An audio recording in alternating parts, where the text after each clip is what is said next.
I wish everybody could see Brad dance during the. I have the best pre-show dance moves you've ever seen. Every day it's a different dance, and every day it's to the same music. You know what's very exciting now? What's that? Now that you gave me your login for StreamYard, I have admin controls. Yeah, great. So for everybody joining us, welcome to MILIVE. We discuss how to make your fitness and nutrition sustainable, achievable, your goals achievable, and how to make sure everything's realistic. I am Jay, and that is Dr. Brad Dieter, PhD extraordinaire. PhDE. PhDE. Yep, that's what we're gonna change it to now. Oh, PhD extraordinaire. I was like, what's the E stand for? Yeah. Oh, go ahead. Before we dive into the show, by end of day today, I'm hoping not all of them, but our podcast should be rolling out live onto iTunes, Stitcher, Spotify, radio.com. What else did I text you that it was up on? Let me find this expansive list that you sent me. It says, oh my God, where'd it go? iTunes, Google, Spotify, radio.com, Breaker, iHeartRadio, and Stitcher. So we are going to be everywhere. Everywhere. Okay. So most of those streams should be live. iTunes are still pending approval. So we'll see how that is. So all you got to do is go to your favorite podcasting service and look up MILIVE for your daily nutrition talk show. So are those going to be, are those live streamed to those services, or are they uploaded after the show? Those are uploaded after the show. Just making sure. And a big thank you to Aaron, who is from, I can't pronounce it. I'm gonna butcher it. Ruach, RUACH. He has a nonprofit that works in kind of the audio space, and he put in all of the intros and outros to our past recorded episodes so we could actually get this sucker up and live. So he did a phenomenal job, and we're very thankful for him. We will be making a donation on behalf of him to his nonprofit for the work. You're a nonprofit. Guys, most months I am. Yeah. If anybody has any questions, feel free to ask them any questions whatsoever, and we will get to them. Brad coughs and mutes his mic. Brad. Yes. What have you eaten today? Today? Ooh, That's a good question. So this morning I woke up and I made a pot of coffee. Mm-hmm. I had the Morning Joe show, with no video. Now is over 100 views on YouTube. So we are going to the moon. I'm pretty pumped about that.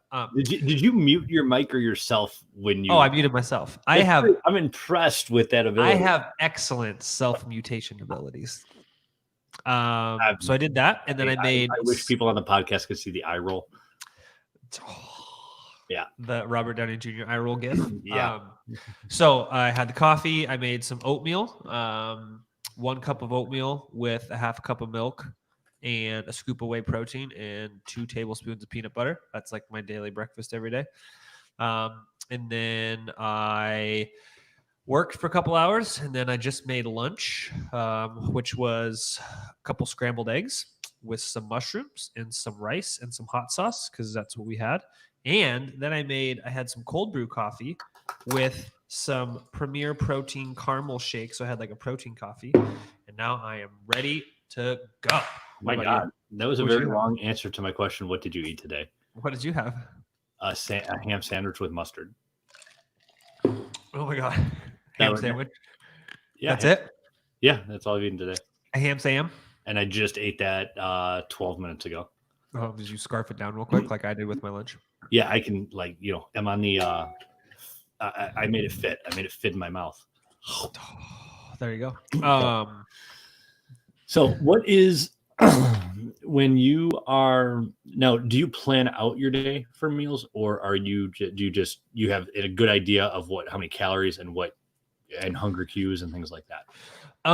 Currently right now, I'm not planning out my days because I kind of pretty much eat the same thing every day. And even if it's not the exact same thing, like I know the calories, macros for each meal are pretty much the same. Like I'm eating probably somewhere in the neighborhood of 24 to 2,500 calories a day. 160 grams of protein, somewhere in the neighborhood of like 50 to 60 grams of fat, and like 250, 300 grams of carbohydrates. It's like right in that range. Well, that's pretty accurate. So You're not going to have deep dish pizza tonight.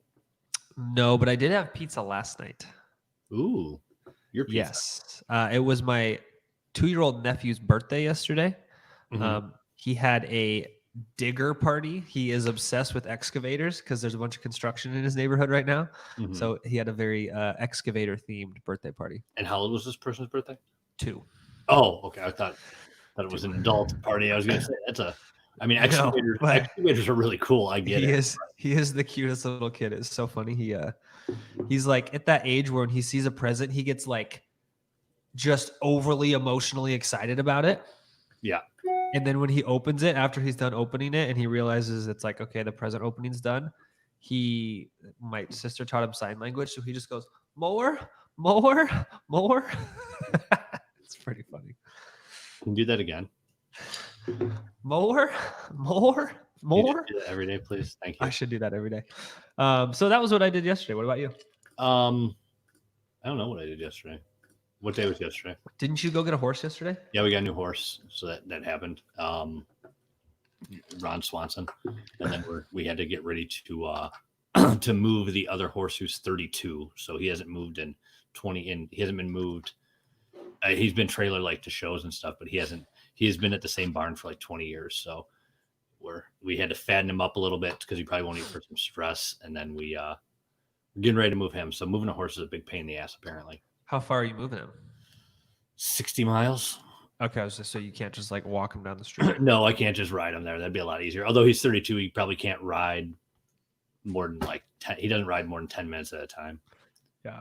So Ron Swanson, though, that horse rides. Although Ron Swanson has EPM, so what is that? A neurological disorder from eating raccoon poop. So why'd you buy a horse that has a neurological disorder? We got the horse for free. Oh, well then, yeah. Yep, and then we just pay our board for him like at normal. So, but he had we had actually agreed to get in the horse before we knew we were going to buy him before we knew he had it. And then when I went to go ride him maybe a month and a half ago, his knee kept giving out. And we thought he was having a stroke, and they came in, they tested him like, no, apparently he has EPM, and the horse came from an auction. He was a trail horse and then came from an auction like 3 years ago, and he's been fined for 3 years with this guy. And we know the guy who owned him. And then he was like, I don't even know what. So he went through whatever medication they put him. I can't remember the name of it. It's a horse med. And he healed up. He's been in rehab. So I've been riding him lightly, and he's going fine. It might flare up. The vet said it might flare up once every other month. It might not flare up for the rest of his life again. Supportive care, a lot of activity is what's good for it. So I said, well, I'm not going to buy this horse. He's like, I'm not. He goes, I'm just going to let him out to pasture. If you want him, you can have him for free. I was like, okay, I'll take a horse that you were going to charge me $5,000 for free. Check, please. Yeah. So I wanted to share something with you from the group. You want to share something with me from the group? Yeah, share. Well, oops, Chrome does not have permission to capture. Give it to me. What the hell? I don't know. I'm trying. Hold on. While you do that, we do have one question. No, there are no questions. I can't share anything from my screen, apparently. Well, that's crazy. Yeah. Can I please ask a question about my macros? Absolutely. That's what we're here for. My mom, I'm going to change this to American English, the only correct English that, English dialect. We're actually American. We're going to speak American. My mom is calorie counting, but not doing macros correctly. She doesn't work out. And I wondered if she would see more weight loss if she counted macros too. Thanks. Jay. Yeah. What would your answer to this question be? She doesn't work out. I wondered if I would. I read something, but I have to read it again. Have you ever done that? Most of the time. Yeah, and I wondered if she would. Yeah, working out is not a requirement for weight loss with counting with any diet, right? We want to work out to for multiple reasons, but one of the bigger ones is to preserve muscle or build muscle for people who don't lift or are new to lifting during that weight loss phase. But you absolutely can do this without any type of exercise. It doesn't matter. Exercise is such a small component of the calories burned for the average person that it's not required. Yeah. And so if you had this client and she was like, hey, I don't want to count macros, I just want to count calories, would you be like, that's fine? Or would you say, let's really try to count your macros? I would start out with total calories and then maybe add in protein and calories and then see how it goes. And maybe if we're making results at that, I'm not going to fix anything.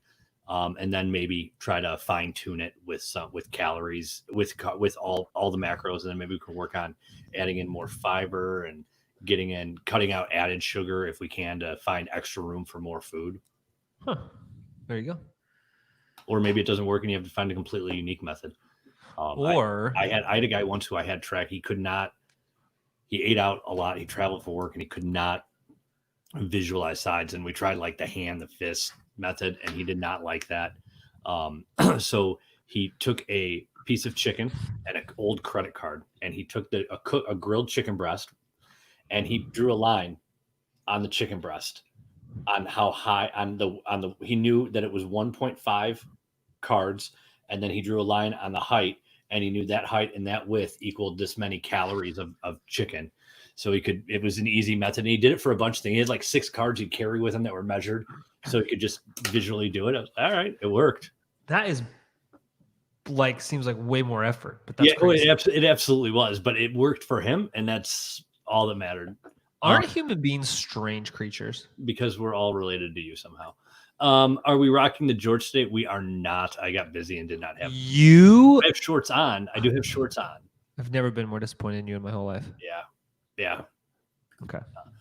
Creator theme party. I dig it. That's such a good J joke. That was a good one, Ian. I like it.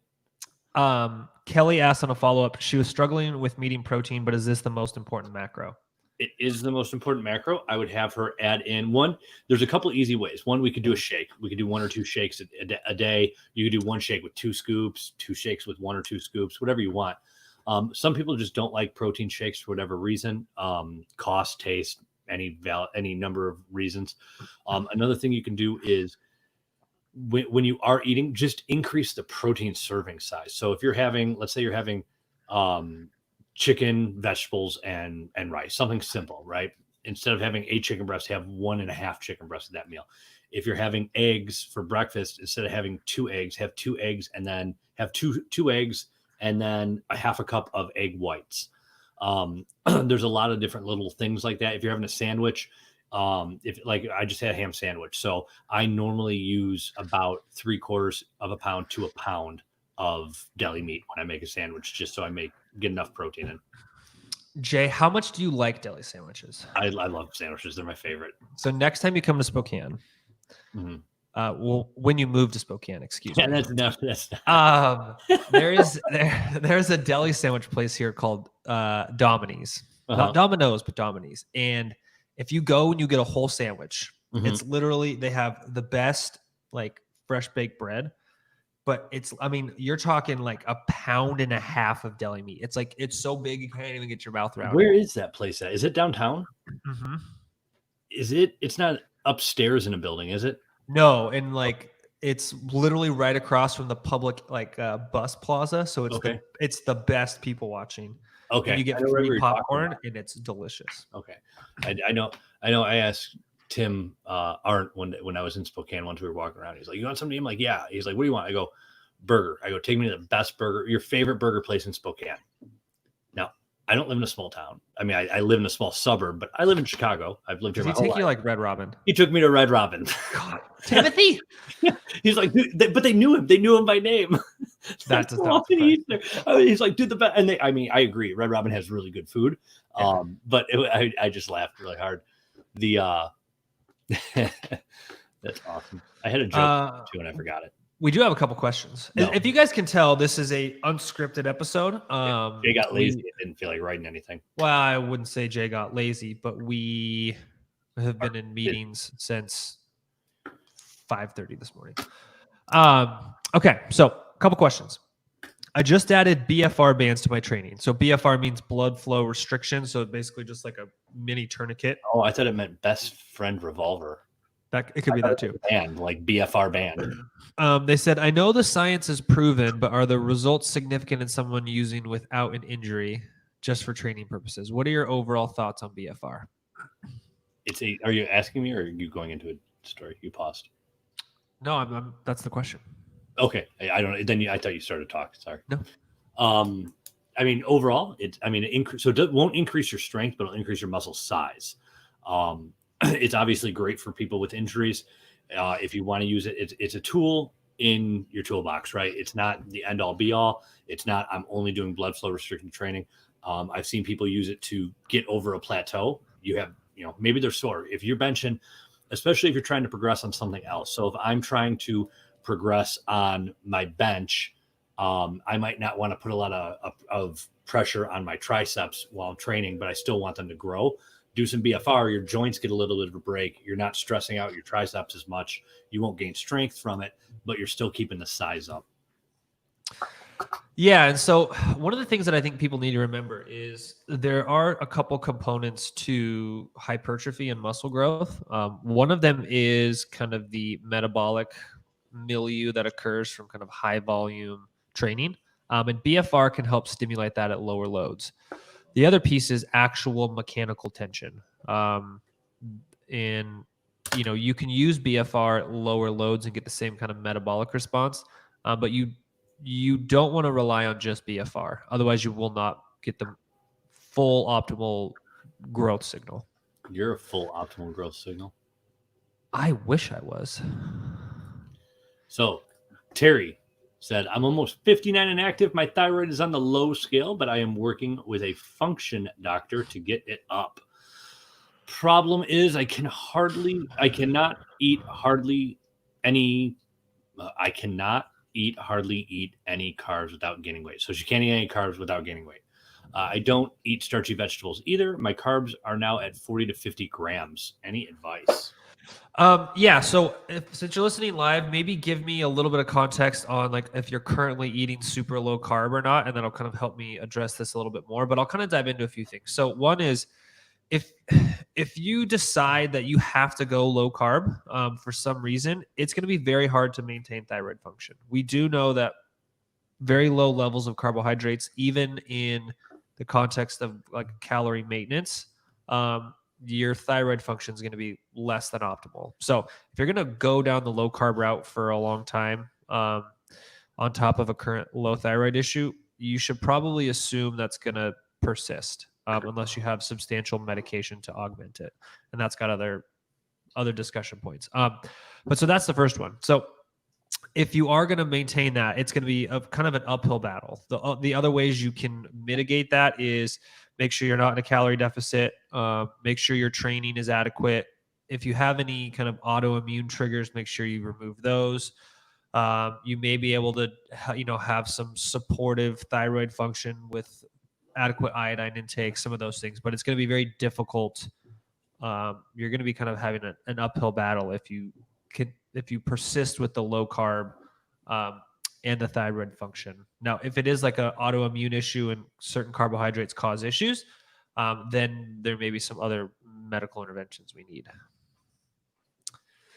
So on the second piece is, if you have been using a low carb diet, and you kind of have this experience where whenever you start eating carbs, you're gaining weight, that's actually supposed to happen, right? So if you're running around on a low carb diet for a long period of time, your kind of muscle glycogen stores are probably somewhere in the neighborhood of 30 to 50% full. So as soon as you start eating carbohydrates, you're storing more glycogen in your muscle tissue, and you can gain, 5 to 10 pounds of just water weight in your actual muscle tissue in the span of a couple days. So that's not real like fat gain. That's really just you kind of filling up the gas tank. So that's something to remember too. You're a gas tank. I am a gas tank. And what else am I today? An optimal something. Yeah, an optimal something and I don't even remember. You're a lot of things. You're the apple of my eye. Oh my God. Did you ever know that you're my hero? Do you want me to sing the Nickelback song "Hero" from Spider-Man? I literally don't know any Nickelback songs, so I could not. What? Yeah, no. I'm as much as I like music, I really don't like music. Like, Jay, you want to hear something really depressing that's currently occurring? The stock market is crashing. Good. The crypto market will go up. Yes. Next one from Miss Julie. I add protein powder to my yogurt and fruit. I don't care for protein shakes. I also use Premier Protein in my coffee. No, great alternative. I mean, that works. I'm just making sure we're not following up with the comment. Okay. So yeah, I mean, protein in your, it's common to do that. A lot of people, I've seen people add protein in with their cereal in the morning protein powder in, especially like a vanilla or chocolate protein. Yeah. Or your coffee. Whatever you have to do. There's no right or wrong way to eat or to ingest a macro, right? However we take it is fine as long as you're not mainlining protein shakes. I think you'll be. Do you remember that? That reminds me of that episode from Friends. Do you remember where Rachel has like a dinner party and she gets her like, I don't know, it's like a trifle recipe and like a meatloaf recipe. Like I can't remember. The pages stuck together and everybody's eating this dessert and everybody at the table's like trying to be really like nice about it. Mm-hmm. And everybody actually really hates it except for Joey. And they're like, it's like, I don't get it. Trifle, good. Beef, good. Yeah. I like the jam episode too, when Monica makes all the jam. Oh yeah. Yeah. Honestly, I mean, let's be honest, there's not a Friends episode I don't like. I have not seen it in so long. So when I work downstairs in my kitchen, when like there's stuff, when people are upstairs in the house, I'll work downstairs and I always put on like if I either have to have absolute silence or if there is noise, I have to have some background noise that I'm not going to be distracted by. And things like Friends, Seinfeld, I've seen all the episodes so many times. They're perfect. So I'll have Friends on in the background all the time. And I think I've probably seen every episode like 20, 30 times. That's like The Office in our house. We just always have it on. Same thing. Office is on. All right. Brad, do you have to meet your daily carbs, protein, fat, or is it okay to be under? It's okay to be under at times. I would not make a habit of going under every day and being substantially under every day, because then you're not really on the plan. You're on a completely different plan. I would say, if anything, try to be under on your fat and carbs and on your protein. That would be my priority. That's what I would say. Jay, thoughts, comments, concerns, questions? I get it. Peanut gallery comments, anything? Hey, Brad. Yes. What concert costs 45 cents? Nickelback? 50 Cent featuring Nickelback. Did you just make that up? Yeah. Dude, that was awesome. I was going through my iTunes trying to think of 50 Cent jokes, and I was Buckets. like, of Nickelback jokes. I was like, I don't have any Nickelback albums. Who else has money? 50 Cent. And then it dawned on me. I'm good. That's crazy. I just feel like I've heard that joke somewhere though before. I know I have. It's not an original. Like I'm sure. I was gonna say, if you just made that up, I'd be so impressed. No, I'm sure I did not. But have you ever been feeded on an album, Brad? Have you ever seen that? Have I ever seen what? Eminem did a I think it was between two. No, it was with Stephen Colbert. Eminem did one where he like was on this local public access show, and Stephen Colbert's like, I see a lot of rappers are feated. Have you ever been feated on an album? Featured. Feated. Yeah. Feated. Have you ever been feated? Brad. Yes. Lisa wants to know, can you explain how sleep or lack of affects your body? I've been remaining in my macros, lifting as usual, but have not gotten great sleep the past week, and I'm completely at a loss of energy. What's going on? Yeah, so sleep is it's a very interesting topic, and it's also very important. Before maybe I dive into like the specifics, if you think about like how we know sleep is incredibly important for us, is if you look at evolution, right? It basically keeps all the things that are helpful and disregards all the things that are not helpful, right? And really it's all geared around survival. So could you imagine how important sleep would have to be if you basically are completely non-responsive to the environment for 8 hours at a time when predators could be eating you? Like if that function has sustained, it must be super important. So really what we know is that sleep is really important in recovery. So everything from like brain recovery, metabolic recovery, musculoskeletal recovery, all those things, kind of just having your body be refreshed and rested is pretty much all with sleep. So if you have a lack of energy and you haven't gotten great sleep, it's pretty clear there. There's also a lot of other interesting things that go on with lack of sleep. A big one, especially in kind of the dieting context, is you have a fairly substantial change in appetite regulation. So when you undergo poor sleep, you have higher hunger hormones. You're less sensitive to satiety hormones. You crave more energy dense, high carbohydrate processed foods than you do when you have adequate sleep. So there's a lot of things that go on to kind of drive low energy expenditure, high energy intake behaviors from even like a very fundamental mechanistic level. Yeah. I have nothing to add to all of those big words you said. You are a big word. Oh, Jay has his green blanket or his blue blanket back. Is that a blanket or is that a car towel that you're using as a blanket?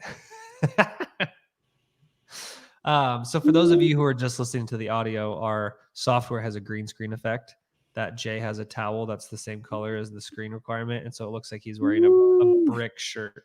No, it's a U brick now. Ooh. I should not have shown you this. No, this is the worst idea you've ever had. I have a bunch of different color blue things. Like this is it looks green, but this is actually a bright blue shirt. That's pretty cool. Now it's brick. I think you should wear that. No, I tried. It didn't work good. Oh, that's unfortunate. What other topics do we need to discuss today? Are there any updates people need to know about from the Macros Inc. side of things?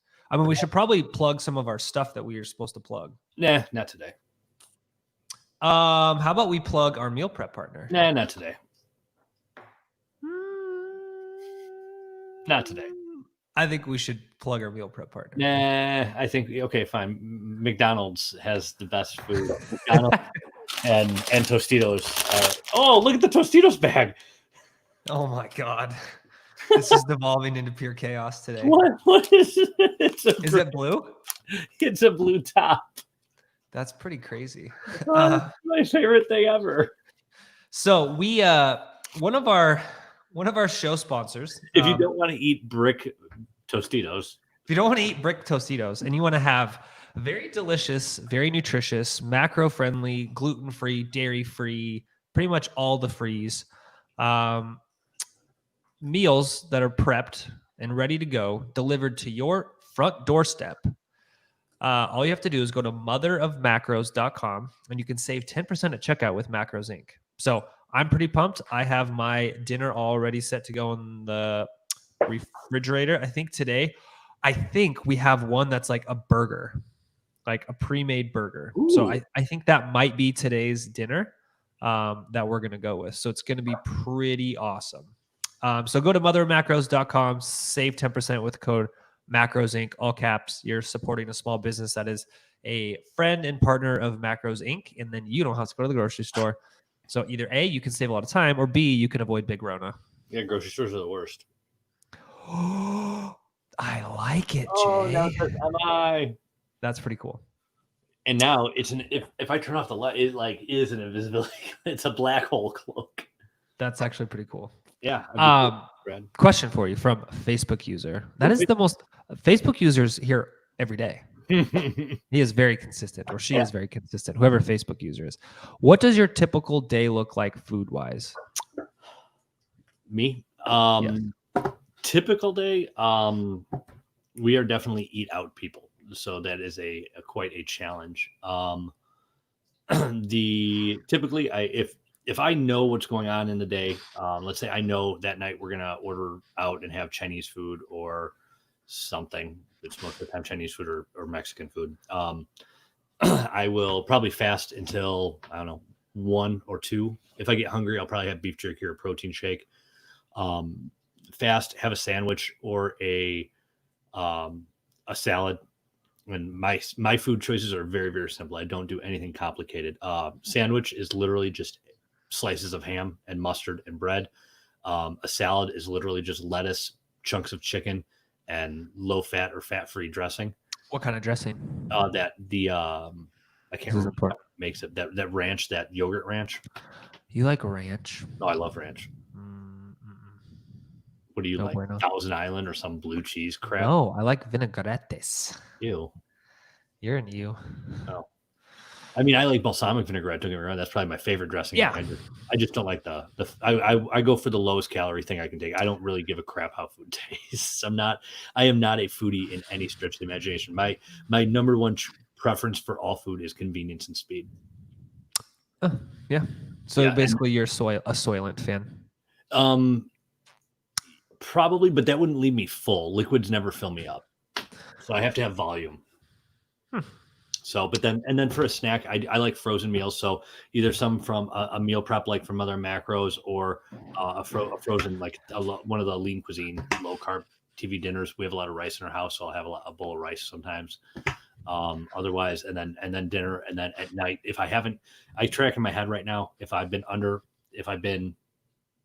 way under, I'll have like one of the personal sized bags of chips and a candy bar or something. Otherwise, I just have protein. If I'm hungry at night and over my calories, and I graze. When I graze through the day, I graze on pre-cut fruit and vegetables throughout the day, and I don't track them. So you're like a ruminant in that you graze. Yeah, I'm like a toddler in the way I eat. Huh. But it's not because of my palate. Like I'll eat anything. I really, there are very few things I have objections to, except for like oysters. You're just very much a convenient person. Yeah, and anything that's convenient is what I eat. Brad, what does your typical day look like at the mansion? The mansion. I mean your butler brings you mimosas in the morning to wake you up, and then no, in fact, it's the exact opposite. Your Grey Poupon is served to you on a tray. Please, sir, I want some Grey Poupon. No, so I kind of told you guys my breakfast. It's basically oatmeal with whey protein and peanut butter. Is it just regular oatmeal, or is it steel cut oatmeal, or is it? No, it's just regular, whatever the bulk oats that you can buy. Although I've had to buy Quaker old fashioned oats because the bulk section is no longer in service at the grocery store because of Big Rona. So that's funny. I always like Quaker. I think is the best one. So I usually have oatmeal. Sometimes I'll have like some scrambled eggs and some fruit in the morning, but it's usually either scrambled eggs and like a banana or it's oatmeal. Lunch is usually like we have the mother of macros stuff now, so I've been eating those. But usually it's something like today I had like some scrambled eggs with mushrooms and some white rice. It's either that or it's like some leftovers. That's usually like 20 to 30 grams of protein, some starch, whether it's quinoa, rice, pasta, potatoes, and then some veggies. And then dinner is pretty much identical to lunch. It's like some grilled or roasted protein with some veggies and a starch, and sometimes it's a glass of wine or a beer or something thrown in there like once twice a week. Beer. Yeah, my diet's pretty simple. I mean, and I'm not really a snacker during the day. Like I usually just like will drink coffee or tea or something. I mean, sometimes I'll have like an apple in the afternoon, but I'm also, I don't know, I'm just like a small eater. Like I don't really, I subsist on very little, which is not good. Facebook user again says, "I'm not ashamed to say I like Nickelback. I'm Canadian, so there's that." I don't care who likes Nickelback. I don't give a crap what anybody likes. I'm gonna bring Nickelback back. I think they did. Didn't they just release an album or something? I heard. Probably. I just think it's funny that like everybody bashes Nickelback, but like they are arguably, for good or bad reasons, they're a band everybody knows. Everybody is Nickelback, 100%. And like I'm not a big music fan. I mean, I always listen to music. I'm just not I don't know artists or song names. I know words to songs, but except for like classic rock, like Led Zeppelin, I know every word to every song. But what is that, Brad? Oh, my phone was ringing. Oh, but it's just funny. Nickelback, like they've made more money being from people hating them, I think, the butt of a joke than anything. Yeah. But like I know I've heard a Nickelback song on the radio before, and I don't ever remember being like, "Oh, this is awful." Does ed matter? Does body type matter when doing the macro calculator, or should body type be taken into account, if at all? Sorry if this has already been asked a zillion times. So our calculator does take body type into account, in the fact that it takes account your body habitus, so height, weight, all those things that actually matter. So if you're talking about like endomorph, ectomorph, mesomorph, what we know about that is they don't actually have any real effect on your ability to lose weight or your macro distribution or things like that.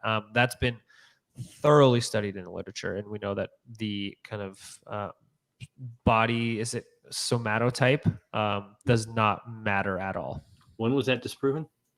Well, it hasn't been disproven. There's no evidence to suggest it's real. Okay. So when was the consensus that it was a bunked theory? Probably 20 years ago. Yeah, so that was what I was getting at. It's been out of popular. We've had enough negative data to be like, it's not a thing. Yeah, but that's like for 20 years, people have like, it's been like said, hey, people have been saying, hey, this isn't really a thing. But for 20 years, people have still been pumping it out into mainstream culture. There was an article in Men's Health I saw maybe 2 weeks ago when I was in line at the grocery store about it. Like and I've seen like some of the bigger names in this space have published stuff on it, and I'm like, I mean, the only, in my semi-professional opinion, the only thing that you should use those things for in the context of education is like, look, here's what they are, here's why we describe them the way they are. So if people want to use it as a label, they can, but this has no real relevance to what we need to do to help a client. There's no food base you should have based on a body type. There's no exercise base you should have based on a body type. There's no genetics. I mean, there's literally nothing. But did you just say in your semi-expert opinion? Yes. Didn't you literally write the textbook on general population nutrition? Yes, I did. Okay, I'm just making sure that everybody's clear that like that you're just really humble. I'll go with like in my maybe professional opinion. Brad, didn't you write the book on this? I just like to leave myself an out. So somebody asks me a question I don't know, I'm like, see, I'm a semi-expert. No, I have spent a substantial part of my life doing that. Ian's got a question again. Question about a client I'm working with. I've taken him from 301 to 279. He's going to get some blood work done to compare his levels between those weights. Are there any big hit levels you guys like to consider when clients get blood work done? Yeah. So generally speaking, if I have a client who's kind of in that 300, 250 and above range, depending on height, is the things that we care about most as you lose the initial weight is what are my overall health markers, risk factors for early mortality? And the things that we know of those that you want to look for are cholesterol levels, specifically LDL, LDL, HDL, those ratios. Triglycerides is another one. Blood sugar, insulin levels, blood pressure.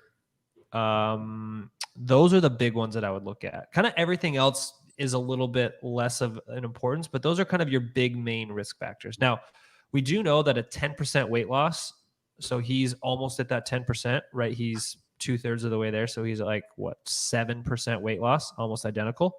When you hit that 10% of weight loss mark, you see substantial benefits to all of those markers. I mean, you will see, probably 10 to 20 millimeters of mercury drop in systolic blood pressure. You'll probably see, 10 to 15% drops in blood glucose, probably 10 to 15% drops in total cholesterol levels. And those are actually important. Now, one of the things to remember, a little bit of context on those, is some of those are not just dependent on body weight, but they're also dependent on energy status, right? So if you've lost, 22, 23 pounds, you are in kind of a long-term energy deficit. So some of those markers are going to be reduced just because you're in an energy deficit. So it's important that once they lose that weight and they maintain that weight, to continue tracking those markers as you go from a deficit to maintenance. Yeah. And the other thing, if you have, I forgot what I was going to say. It literally just like whatever sentence I had just fell right out. You were like, yeah. Yep, it went away. I forget what I was going to say. Brad, I do have a question for you on this, a follow-up. Would you rather see, let's say it's after weight loss, and I had this happen with a client. Mm-hmm. So you have weight loss. Let's say their LDL is way high. Their HDL is okay. Mm-hmm. They drop. Their LDL is normal. Their HDL is really low now. Which would you rather see? A high, an elevated LDL or a low HDL?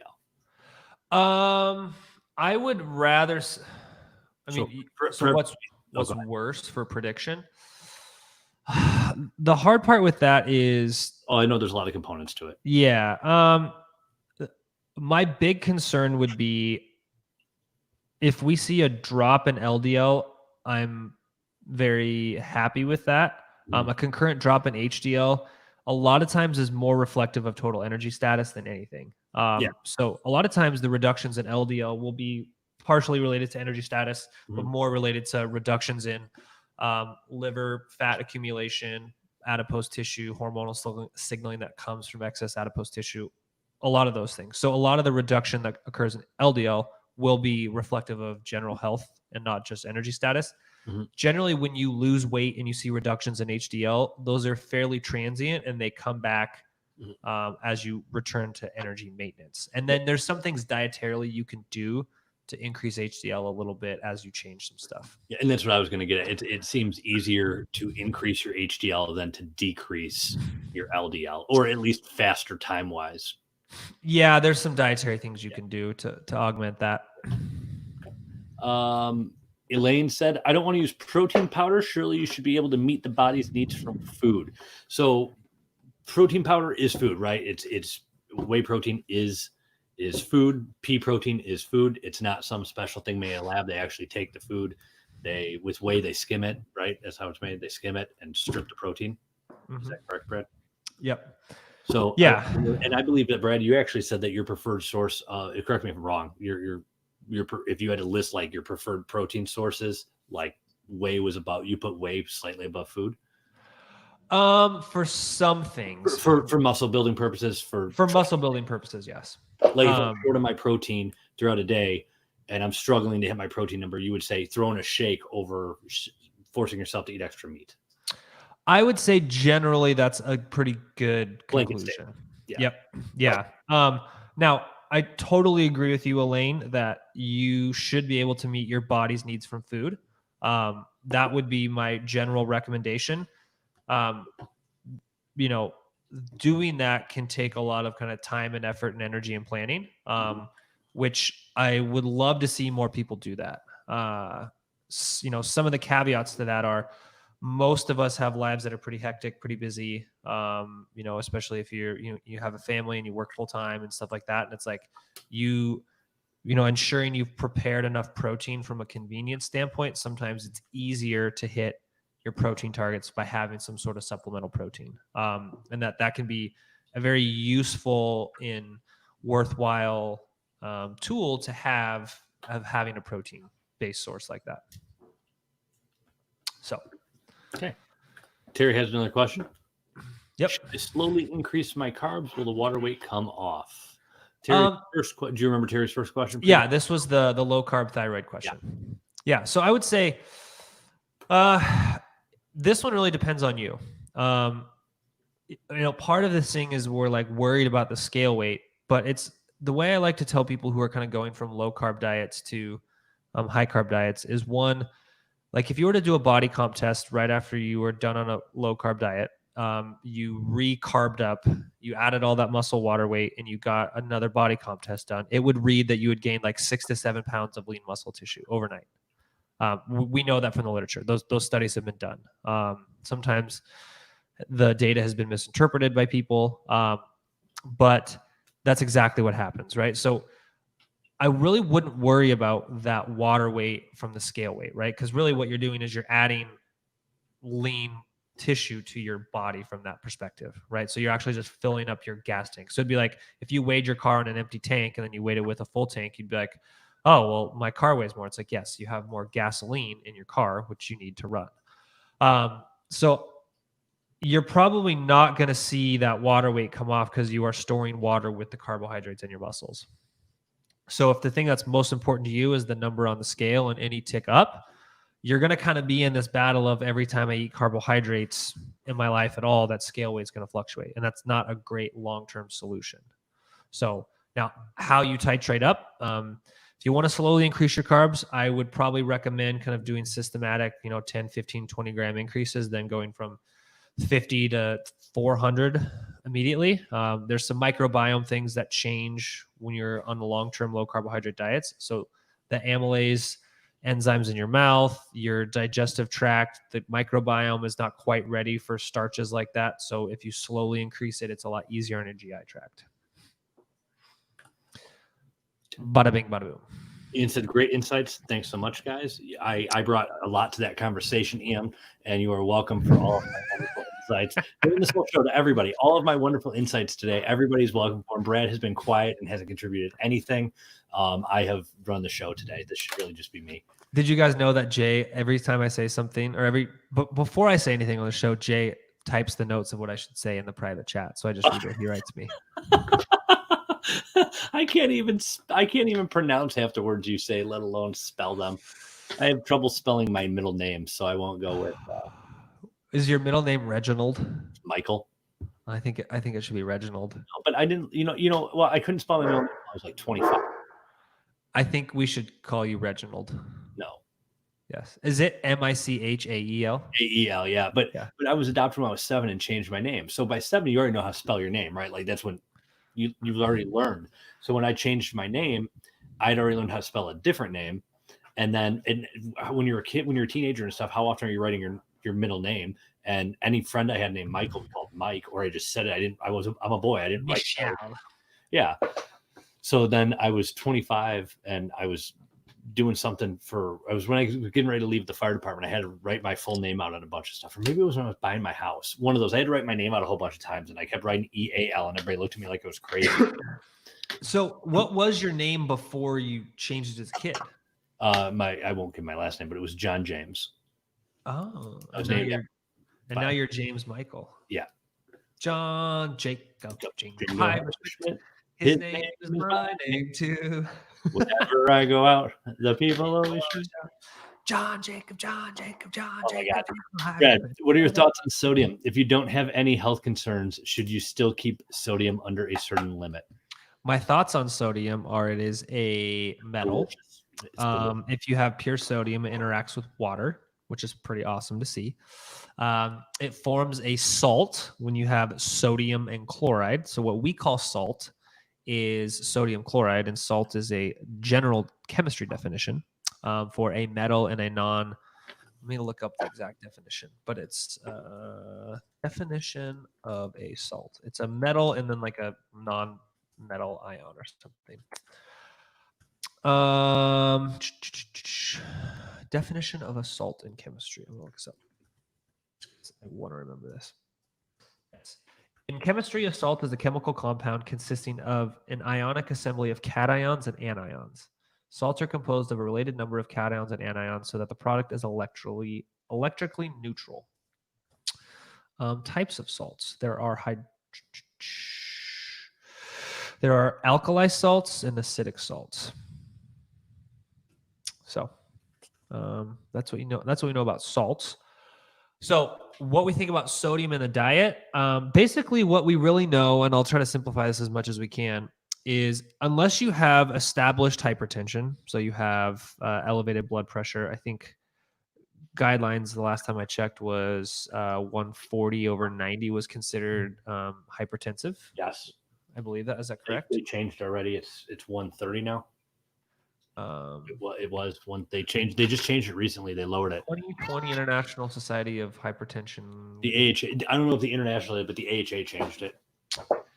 They just change stuff all the time. A lot of those were based on the SPRINT trial, which I actually published a paper on.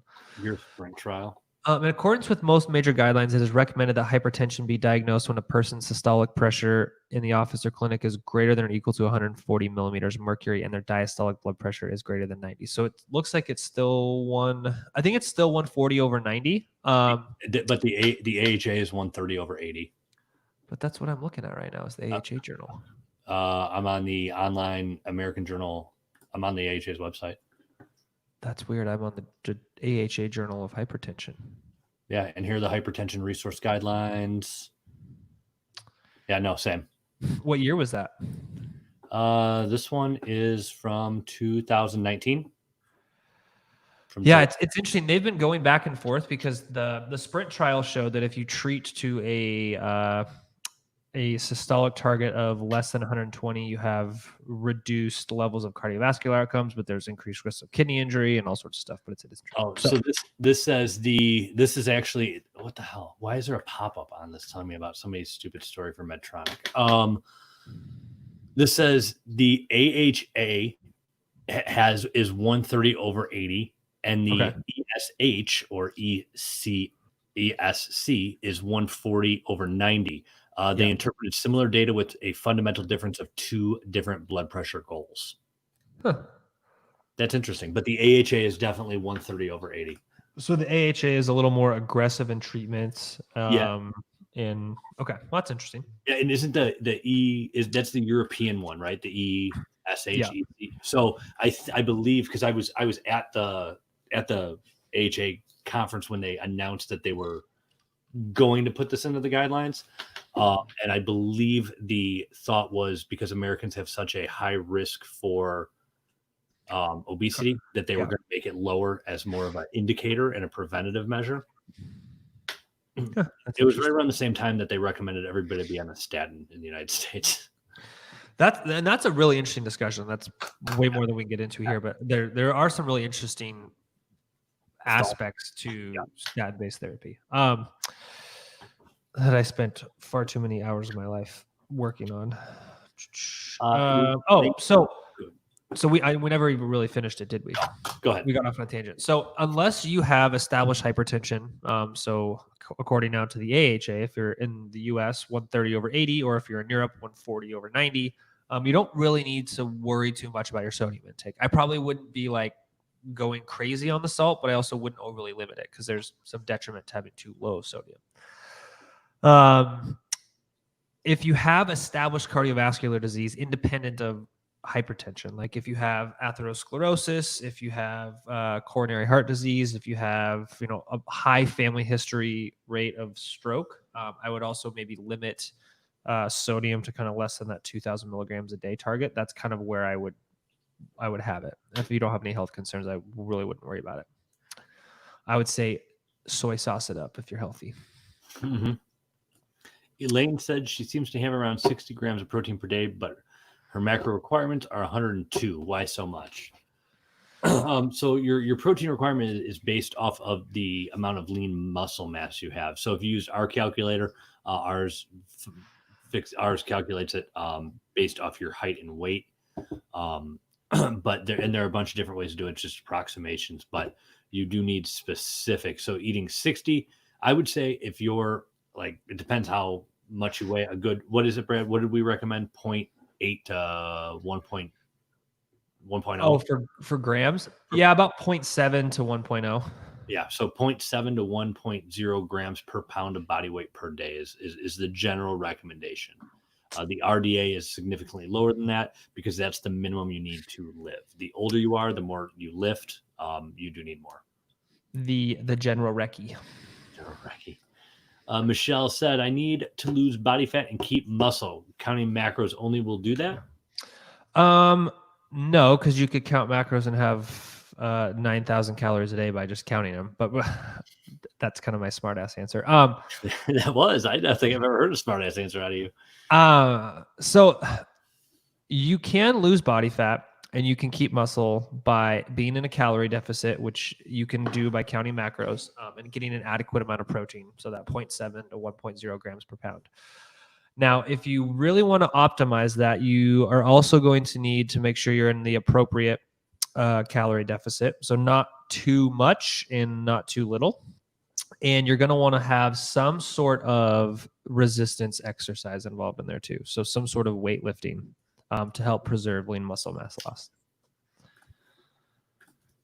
So I concur, Mr. I hate dogs so much. No, you don't. Yeah, no, they're gonna go live in the forest pretty soon. But they probably love that. Did you watch that TikTok I sent you on that dog? Yes, that is 100% what happened to my dog on his first haircut. Not what happened to your dog. This dog, they shaved this Labradoodle like a poodle. Your dog just had a bad haircut that was too short. You should have seen my wife's response. I know. Did you show her that video? I did send it to her. She would appreciate it. I haven't seen her since 8 o'clock this morning, so I don't know what she's doing. I think she took the dogs on a walk and is enjoying her day off from nursing people back to health. I've been sitting here right in my office all day, and then I heard stuff going on around the house, wasn't paying attention. And then I went downstairs right before this to go get sandwiches. There's nobody in the house. I'm like, where the hell is everybody? My wife washed both cars. So this has been a perfect day. And cleaned mine. Cleaned my car and washed it while I worked today. So this has been... Oh, how is the old Tesla? Good. It's, getting old. Has it driven you to the gas station and back by itself yet? Yeah, but just to go get chips. I know. Isn't it weird that you still go to the gas station even though your car doesn't take gas? I had Lisa's car the other day, and I had to put gas in it. And it took me like 10 minutes to remember how to do it. I put the thing and the thing, and then I put this thing. And Yeah, what is a gas tank? No, like the pump. The pump was very confusing to use. I couldn't remember, like, do I pay? Because I remember I couldn't remember if like I had to go in and prepay, or if I could pay at the pump, or if I could pump and then pay. And I paid things with cash, so it, Yeah. I have a Tesla wall charger in a box in my basement. Why? I don't know. I'll take it. I bought one a while ago because I thought I was going to buy a Tesla, and then I was like, nah, I'm not going to buy one. I love it. Best car I've ever had. We're gonna order another. We're gonna order the Model 3 pretty soon. Are you really? Yeah. I'm debating between. There's just so many things I'm debating between. I don't have a car right now. I haven't had one since December. And I'm between a couple options. And if you know me, I'm one of those people who I make spreadsheets for everything. Like I have depreciation schedules on all the cars I'm looking at, running costs. Like I have quantified enjoyment. Right, but then you end up buying a car that you randomly picked, and it's not on that list. No, I won't do that. 100% no, not me. Okay. All right. So before we leave, because we are coming up on an hour now, and we're starting to lose viewership because of what we're doing. I have some exciting announcements. What's that? Now that we have a YouTube channel, we are having a contest if we can get to 100,000 subscribers by the end of the year, we are going to be donating $10,000 to charity. We were at 673 people this morning. I made a post in the Facebook group basically begging for people to subscribe. And I just shameless begging. We are at 847. So we've added almost 200 people today. We only need about 500 people a day for the rest of the year. No, we need how many do we need, Jay? Probably about 500 people for the rest of the year. Probably. So I need 300 more today, and then I need 500 more tomorrow. So we need to start pumping up those numbers to get to 100,000 subs. And when we do, we're going to donate money. Make sure if you are subscribed, you click on the bell right there. It'll be right there. It'll be a little bell that will notify you when we go live, when we have something new get published to the channel. The Morning Joe is now on there. This show is on there. The soon-to-be Macro Minute will be on there. So if you are watching this on Facebook, please take 15 seconds to go to youtube.com/c/macrosinc and click the subscribe button. Jay, does our macrosinc.net/YouTube work? That's what I'm actually verifying right now. Yeah, it is working. I just checked it. Oh, or you can go to macrosinc.net/YouTube and you can subscribe there. Yeah, and we're live now. Oh my God, we're live now. Right there on that page. That's me. Me. Hi. Now. Not then, but now. We're in the now. You know what movie that's from? No. Spaceballs. Oh. There's a cat. One of the greatest movies ever. I'll say hi. Hello, Kitty. Is that Karen? No, Karen's gone. Karen is gone? Yeah, this is Bosco. I didn't know Karen was gone. Yeah, Karen was attacking people. That's not very nice of Karen. Biting the 18-year-old cat and then trying to start fights with the two German Shepherds, and Karen was not going to live very much longer in this house. Oh, that's sad. Yeah, this cat will sleep, walks by the dogs. They go up and sniff her, but just walks right by, no apps given. Karen would stand on the stairs, hiss, and then try to jump over with her claws out. And the dogs were not having it. June Garcia asked, missed this, is it recorded? Actually, these are all recorded. The audio is removed and then uploaded to our podcast, which should be live any minute now. I'm just waiting for the old thumbs up from Mr. Jobs, who's no longer with us. So June, you can watch the replays of the video. You can watch the podcasts, which are just audio. You can watch the video replays on YouTube, Facebook, and our Facebook page. They're all in there. Yeah. So before we leave, I'm going to see if our MILIVE podcast is up yet. Okay. But I have to get going. Let's see. It's not, but it will be up soon. Okay. And with that, we're out. All right, guys. See you guys tomorrow. Same macro time. Same macro channel. See you guys later.